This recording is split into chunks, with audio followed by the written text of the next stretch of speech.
బావా ఏంటే? ఎందుకు మాట మాటగా అప్పులు చేస్తున్నావు? దేనికోసం? అదేనే, మన పాత అప్పులు తీర్చడానికి కొత్తగా అప్పులు చేస్తున్నాను మళ్ళీ. అలాగ ఎవరైనా చేస్తారా? నేనేం తప్పు పని చేయలేదే, అంతా మన పెద్దలు చెప్పినట్టే చేస్తున్నాను. పెద్దలు ఏం చెప్పారు?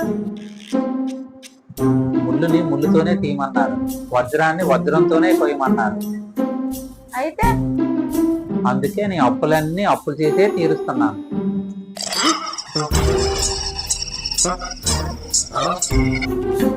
ఏదో రోజు అప్పులో ఇంటికి వస్తే అప్పుడు తెలుస్తుంది. ఇదిగో చూడు, అప్పులోలే గుంపులుగా వస్తారు, అప్పు తీసుకున్నవాడు సింగిల్గా వస్తాడు. నా దారి రహదారా? కాదు, అడ్డదారి.